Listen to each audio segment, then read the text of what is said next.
kembali bersama saya Suyeni Amin. Hari ini saya pengen membahas tentang cerita sedikit lah ya, sharing tentang anak saya Melvan ketika menghadapi liburan lebaran seperti sekarang tanpa asisten rumah tangga. Ini adalah liburan lebaran tanpa asisten rumah tangga yang paling ringan yang pernah saya alami sepanjang hidup saya. Kenapa? Karena ternyata mungkin anak-anak kalau udah mulai dewasa, mulai besar, mereka sebenarnya bisa dikasih tanggung jawab, bahkan bisa membantu kita kok kalau memang kita mau dan percaya kalau sebenarnya mereka bisa bantu kita. Salah satu contoh yang namanya liburan, saya sama bapaknya kadang bisa aja bangun siang gitu loh ya. Bisa kalau saya kesiangan bangun, itu yang namanya Melvan, dia bahkan bisa menyiapkan sarapannya sendiri, masak sendiri. Kan di rumah saya ada siapin kayak makaroni cheese segala macam, dia bisa siapin susunya berapa mili, dia bisa siapin airnya, dia bisa masak di kompor dan sebagainya. Bahkan setelah selesai masak dia bisa bagi ke, oh ini nanti buat jatahnya, ini buat jatah adiknya. Jadi bahkan sebenarnya dia bisa membantu untuk jagain adiknya ya, untuk soal makan gitu ya. Nah, saya juga ada kasih tugas untuk dia harus beresin ranjangnya sendiri. Kadang dia bisa bantu saya jemuran, kadang dia bisa ngambilin jemuran, bahkan misalnya kalau saya harus pergi, dia bisa jagain adiknya. Jadi banyak hal-hal yang tadinya kita pikir dia nggak bisa, ternyata dia bisa gitu loh.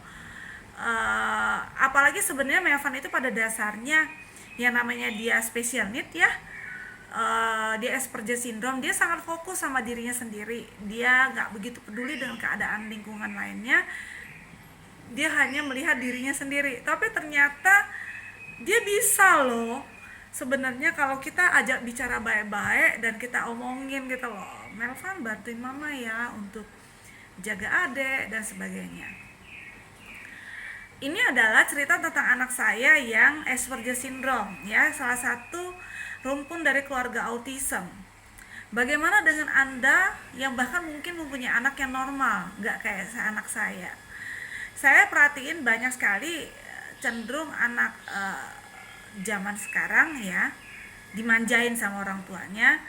Kadang untuk hal yang sepele aja melakukan kayak, ya contoh lah ambil jemuran aja, kita sebagai orang tua kita mau melakukan sendiri, kita nggak biasa nyuruh anak kita. Sebenarnya bukan kita bermaksud untuk nyuruh atau nyiksa anak loh, enggak. Tapi ini kan lagi liburan, mereka nggak punya beban yang namanya bikin PR dan belajar segala macam. Jadi ketika kita kasih dia tugas sedikit, tanggung jawab sedikit untuk bajunya sendiri, jadi dia harus take care sama bajunya sendiri. Abis saya setrika, dia harus sendiri membagikan bajunya ke tempatnya masing-masing. Itu kayaknya bukan sesuatu hal yang membuat dia terluka atau bikin harga diri dia turun, tuh enggak gitu loh. Atau karena gara-gara saya minta dia ngambil jemuran bikin saya menyiksa anak saya, tuh enggak gitu loh. Itu adalah bagian dari sebuah kehidupan yang memang dia harus tahu bahwa jemuran itu nggak bisa turun sendiri kalau nggak ada yang ngambil gitu loh. Dan nggak bisa, itu semuanya harus mamanya atau papanya yang melakukannya gitu loh. Jadi cara saya mengajar anak saya itu, mereka harus terlibat dengan kondisi keluarga kita. Ini saya belajar dari teman saya yang punya 4 anak, bahkan tidak punya pembantu sama sekali. Saya ngeliat sendiri anak yang masih SD aja, setiap pulang sekolah dia harus rendam baju sekolahnya sendiri, dia harus cuci sendiri, jemur sendiri, dan nyetrika sendiri. Bagaimana dengan Anda? Ya, itu pertanyaannya.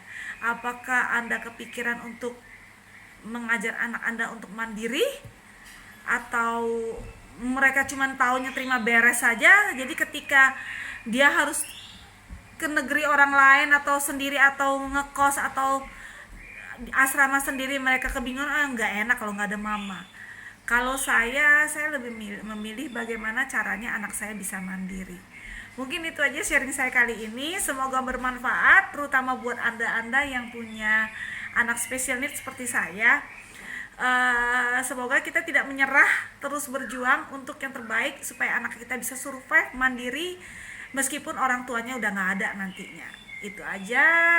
Silakan cek sharing-sharing saya yang lainnya di fanpage Cantik Sukses Suyeni Amin, atau Anda boleh cek di YouTube saya. Mungkin itu aja. Bye bye.